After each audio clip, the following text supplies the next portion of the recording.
Hello दोस्तों, नमस्कार। दोस्तों आज हम डीएलएड का मैथ स्टार्ट कर रहे हैं और ये डीएलएड का मैथ है जो कि चैप्टर का नाम है व्यंजकों में प्रयुक्त जोड़ घटाना और कोष्ठकों का सरलीकरण। ये चैप्टर का नाम है। तो हम लोग आज सरलीकरण पढ़ रहे हैं। सरलीकरण के जो भी सवाल हैं उन सवालों को हल करेंगे, अर्थात कोष्ठक वाले सभी सवालों को हल करेंगे। तो चलो दोस्तों, वीडियो को हम लोग शुरुआत करते हैं और एकदम जीरो से लगाते हैं। तो देखिए, ये हमारे पास सवाल है। अब इस सवाल में सबसे पहले भागु जोड़ अर्थात बोडमास का नियम ये होता है कि सबसे पहले बी से अर्थात हम लोग ब्रैकेट को तोड़ेंगे ना। बी से क्या होता है? ब्रैकेट होता है। फिर उसके बाद ओ से होता है ऑफ, डी से होता है डिवीजन और एम से होता है मल्टीपल और ए से होता है एडिशन और एस से होता है सब्ट्रैक्शन। ठीक, तो यहाँ तक तो ब्रैकेट में सबसे पहले छोटे ब्रैकेट को, फिर मझले ब्रैकेट को, फिर बड़े ब्रैकेट को तोड़ते हैं।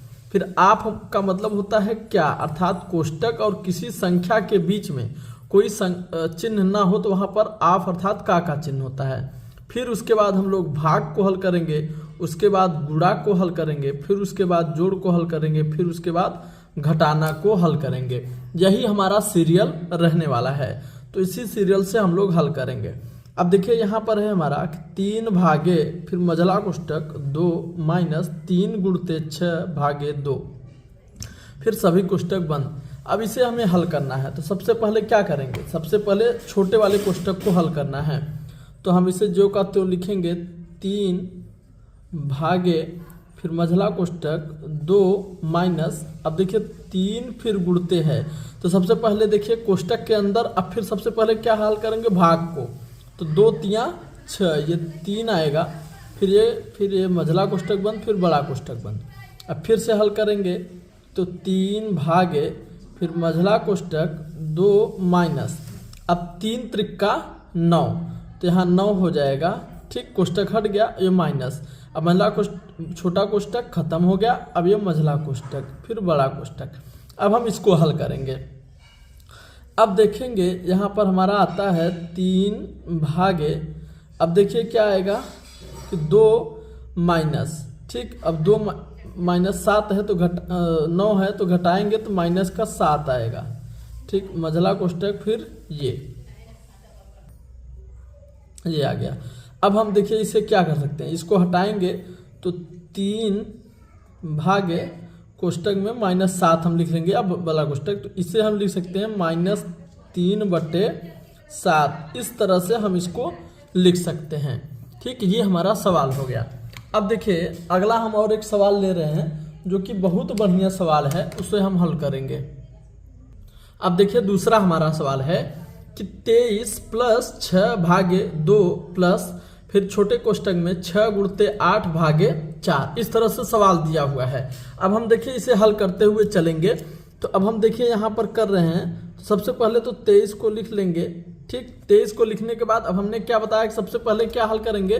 तो सबसे पहले भाग को हल करेंगे, उसके अगले स्टेप में गुणा को, उसके अगले स्टेप में धन को, फिर माइनस को। इस तरह से फिर ये प्लस हमने लिख दिया। सबसे पहले भाग को, तो 6 में 2 से भाग देंगे तो यहाँ पर आ जाएगा आपका 3। फिर ये प्लस करेंगे। फिर देखिए कोष्ठक है तो कोष्ठक लिखेंगे। अब ये 6 है, फिर गुणते करेंगे। अब 8 में 4 से भाग देंगे तो कितना आएगा? 2 आएगा। फिर कोष्ठक बंद, फिर बड़ा कोष्ठक बंद। ठीक, इतना हो गया आपका। अब देखिए, अब हम इसे चाहे तो इधर हल कर सकते हैं। 23 3 क्या हो जाएगा? 26 और फिर प्लस और 6 दूनी 12, ये भी कोष्ठक हट जाएगा। अब हम इसे जोड़ लेंगे। अब देखिए 6 2 8 और 2 1 3, तो कितना आ गया? 38, अर्थात 38, अर्थात 38 हमारा क्या हो जाएगा? आंसर हो जाएगा। ठीक, इस तरह से हम लगाएंगे। अब देखिए अगला हमारा सवाल है दोस्तों। अब देखिए हमारा तीसरा सवाल है। तीसरा सवाल है कि 6 + 5 -7 गुणते 3 भागे 7। इसे हमें हल करना है। अब हम देखिए इसको कैसे हल करेंगे। तो सबसे पहले भागे वाले को हल करेंगे। तो देखिए लिखेंगे 6 + 5 माइनस, अब देखिए ये है 7 गुणते 3, तो यहाँ पर लिखे 7 फिर गुणते ये 3 लिखेंगे और बट्टे में 7 लिख देंगे, क्योंकि ये भागे का मतलब बट्टे में है। अब ना, अब ये 7 से 7 आपका क्या हो जाएगा, कट जाएगा, तो कट गया। अब देखिए क्या बचा है, 6 + 5 फिर -3 आएगा। ठीक, ये हो गया। अब हम जोड़ घटा लेंगे, तो 6 × 5 = 11 - 3। अब 11 में से 3 घटाएंगे तो क्या आएगा, 8 × 3 = 11, हमारा 8 आंसर आ जाएगा। कितना आ जाएगा, 8 आंसर आ जाएगा। इस तरह से हम इन सब सवालों को लगाते हैं। तो चलिए और कुछ थोड़ा सा अच्छे सवाल लेते हैं और हम उसको हल करते हैं। अब देखिए हमारा सवाल है, ये देखिए बड़ा कोष्टक लगा है और छोटे कोष्टक में ये सब चीज़ें हैं। तो अब देखिए बड़ा कोष्टक लगा है, लगा रहने देंगे। सबसे पहले इस कोष्टक को हल करेंगे। तो यहाँ पर देखिए ये लगाए, ये 2 हुआ। अब 18 में से 3, तो यहाँ पर गुणे का चिन्ह लग जाएगा। 18 में से 3 गया तो आ गया 15। क्या आ गया, 15। यही है ऑफ जो हम लोग कह रहे थे, ये वही होता है। फिर ये प्लस है, +5। अब देखिए 12 में से 7 गया तो आएगा 5। कितना आएगा, 5, और गुणे का चिन्ह लग जाएगा, ये हो जाएगा 5। ठीक, तो इस तरह से हो गया, ये कोष्टक हट जाएगा। अब देखिए 15 दूना 30, ये हो गया 30 और धन 5 25। बस अब इन दोनों को आप जोड़ दीजिए।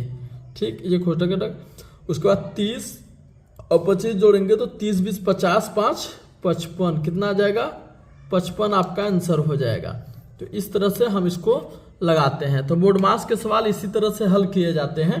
तो आइए दोस्तों कुछ और सवाल हैं इसके, हम लगाते हैं।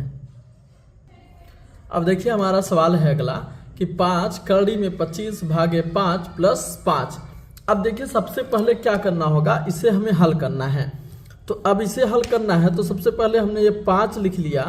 अब देखिए गुणे का चिन्ह लगा देंगे और करड़ी में 25 का मान होता है 5। ठीक, फिर भागे का मतलब बट्टे में 5, फिर यहाँ प्लस है तो प्लस और ये 5।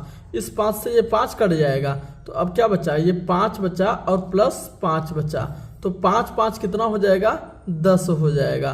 तो ये 10 आपका क्या हो जाएगा, आंसर हो जाएगा। सो दोस्तों बोर्ड मास का जितना भी सवाल था हमने आपको बता दिया है। अब अगले चैप्टर में हम अगले चैप्टर की बात करेंगे और अच्छे से उसको और भी पढ़ेंगे। सो दोस्तों चैनल पर नए हो तो चैनल को सब्सक्राइब कर लीजिए और वीडियो को लाइक कर दीजिए।